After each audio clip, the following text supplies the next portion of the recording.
De loin, l'une des manières les plus pratiques et populaires d'utiliser votre imprimante 3D est de créer des systèmes d'organisation personnalisés pour stocker et organiser toutes vos différentes affaires. Et dans cette vidéo, je vais faire comme si mon propre bureau n'était pas un désastre absolu de toute façon et partager avec vous 4 de mes meilleurs systèmes pour organiser tout dans votre vie. Je vais aussi expliquer quel système est mieux pour quoi, les avantages et les inconvénients de chacun d'eux, et sur quoi faire attention avant de lancer l'impression. Plongeons-y.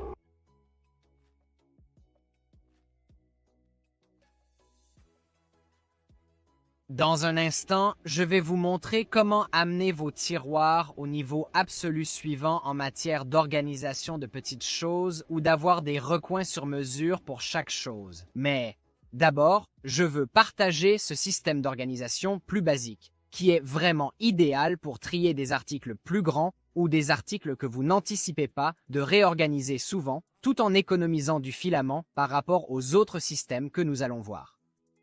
Maintenant, cela signifie que ce système particulier est vraiment idéal pour des choses comme les câbles, les équipements électroniques, les couverts et bien plus encore. Je parle du système modulaire d'organisation de tiroirs d'AOB 42.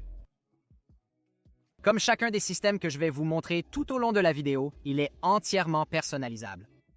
Après tout, nous parlons d'impression 3D, et si nous voulions une solution universelle, il serait beaucoup plus facile et peut-être même moins cher d'acheter simplement une solution universelle générique. Mais non, il s'agit de personnaliser chaque emplacement individuel exactement selon ce que vous prévoyez d'y stocker, avec des casiers sur mesure pour chaque pièce.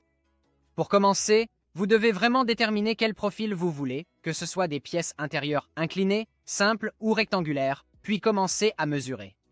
Vous pouvez combiner n'importe quelle variété de différentes longueurs, ainsi que des joints à 2, 3 ou 4 directions et même des composants courbés ou abaissés au milieu. Ils sont disponibles en différentes hauteurs, mais il est préférable de choisir une hauteur uniforme pour l'ensemble du système. Et comme je l'ai mentionné, ce système économise beaucoup de filaments par rapport à tous les autres parce que vous n'imprimez vraiment que les murs et aucun des fonds réels. Cela signifie cependant que vous ne pouvez pas simplement soulever cet organisateur, ce qui est un inconvénient majeur si vous devez emporter plusieurs bacs dans d'autres endroits de votre zone de travail. Sur quoi faire attention? Lors de la première impression, il peut être déroutant et accablant de regarder la liste très longue de fichiers. Et j'ai fait l'erreur de penser que je devais imprimer uniquement les fichiers verticaux, pour réaliser ensuite que ce système est conçu pour accueillir des tiroirs aux côtés inclinés, et qu'il y a différents fichiers pour les périmètres extérieurs, et vous aurez très probablement besoin d'utiliser des fichiers inclinés. Le conseil de pro ici est vraiment de prendre votre temps pour sélectionner les fichiers, et si nécessaire, de les assembler directement sur votre plateau de construction dans le logiciel de découpage avant de lancer réellement l'impression. J'ai aussi pensé que je pourrais prendre des raccourcis, économiser du filament et faire juste une impression de mur périphérique sans remplissage pour ma cuisine, mais ils étaient en réalité si fragiles et ondulés avec une buse de 0,4 mm que je n'ai finalement pas du tout utilisé, ce qui signifie qu'au lieu d'économiser un peu de filament, j'ai en fait fini par en gaspiller beaucoup. Vous pouvez imprimer ceci en hauteur de couche de 0,2 mm. Vous pourriez ne pas remplir et vous pourriez faire tout cela si votre imprimante est bien réglée. Mais si vous faites trop rugueux, vous rencontrerez beaucoup de friction lorsque vous essayerez d'emboîter les pièces. Aucune discussion sur l'organisation et l'impression 3D ne serait complète sans mentionner le tout-puissant Gridfinity de Zach Friedman. Maintenant, j'aime tellement ce système que ma première vidéo sur cette chaîne était en fait une liste complète de conseils Gridfinity. Donc, si vous ne l'avez pas déjà vu, allez-y et vérifiez-le en cliquant ici et en ouvrant ceci dans un nouvel onglet. Maintenant, pour ceux d'entre vous qui n'ont jamais vu Gridfinity, oh mon Dieu, je suis tellement excité pour vous parce que votre vie est littéralement sur le point de changer pour le mieux. Gridfinity est essentiellement un standard open source gratuit de base et de bac de 42 par 42 mm pour tout et n'importe quoi que vous pouvez imaginer qui peuvent utiliser des aimants pour s'attacher les uns aux autres, ce qui signifie que vous pouvez réorganiser et déplacer les choses où vous en avez besoin ou là où vous avez une base Gridfinity quand vous en avez besoin. Et parce que ces bacs sont entièrement fermés avec des parois très minces et généralement des fonds très épais, ils sont vraiment plus logiques pour ce type de petites choses. Je veux dire, Bien sûr, vous pouvez, et j'ai imprimé d'énormes bacs pour organiser des choses aussi grandes que des pistolets à colle et des sèche-cheveux et ainsi de suite, mais en vérité, parce qu'il est si facile de simplement ramasser ces choses, alors le rapport de l'utilité marginale au filament dépensé n'est vraiment pas aussi grand, surtout lorsque les parois minces se fendent. J'ai donc appris à utiliser d'autres systèmes de cette liste pour stocker les éléments plus volumineux, mais j'y reviendrai plus tard.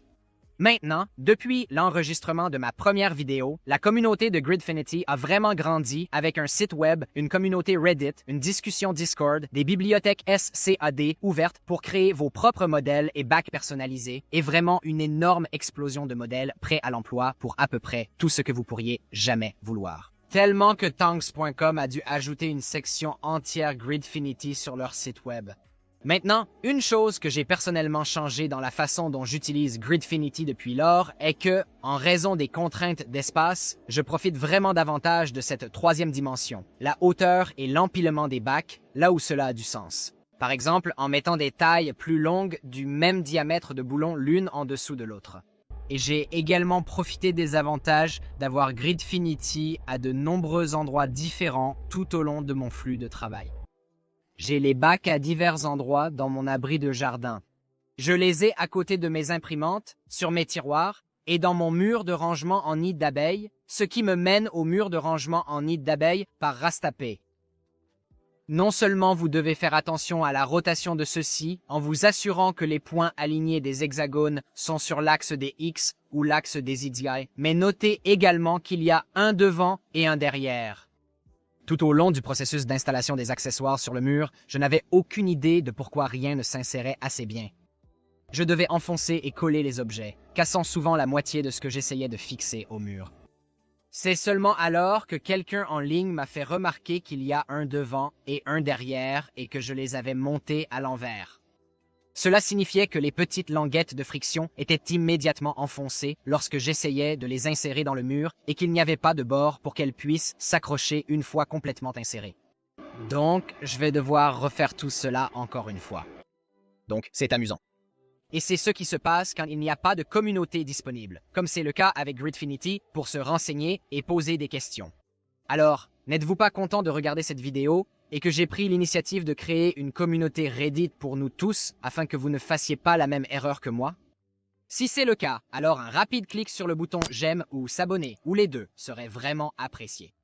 Maintenant, si vous regardez beaucoup d'exemples d'installation de HCW dans les onglets de fabrication sur les imprimables, vous verrez que la plupart des gens aiment utiliser HCW pour des choses relativement petites et plates comme des pinces et des télécommandes.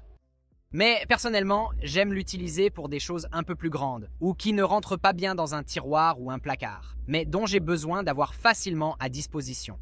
Avec divers accessoires déjà disponibles, y compris des crochets, qui sont renforcés par du matériel métallique à l'intérieur, ainsi que la possibilité de concevoir entièrement vos propres solutions, comme je l'ai fait pour des choses comme les supports de griffes froides, les possibilités sont vraiment infinies et vous n'avez pas à vous soucier de mettre une quantité raisonnable de poids sur ces mauvais garçons. J'ai dit raisonnable. Ne me blâmez pas si vous avez une commotion cérébrale ou pire parce que vous avez décidé de suspendre 1 kilo de filament ou votre ordinateur portable à un crochet en plastique de quelques millimètres d'épaisseur. Et n'oubliez pas, s'il vous plaît, d'utiliser le matériel approprié, soit des ancrages en béton ou en cloison sèche, pour coller ces alvéoles au mur. La sécurité avant tout. Au fait, une chose cool à propos de ce système est que vous pouvez le rendre modulaire tant que vous les montez correctement. Cela signifie que vous pouvez détacher quelque chose du mur et le déplacer vers d'autres parties ou d'autres murs, ou même sur vos supports d'étagères si vous téléchargez et imprimez ceux que j'ai conçus qui présentent des alvéoles doubles de chaque côté à l'intérieur et à l'extérieur. Vous souvenez-vous plus tôt quand j'ai dit que Gridfinity n'est vraiment pas idéal pour les grandes choses ou les choses qui ne nécessitent pas une fente de taille très spécifique et personnalisée? Que faites-vous alors si vous voulez simplement une série de plateaux plus grands qui peuvent contenir différentes choses à différents moments? Heureusement, j'ai récemment découvert ces plateaux fourre-tout de HD. Comme Gridfinity, ils sont disponibles en taille standard, dans ce cas par incrément de 5 cm avec différents motifs pour la surface inférieure. Mais contrairement à Gridfinity, ils présentent des parois plus épaisses et la possibilité de connecter les bacs entre eux de manière semi-permanente.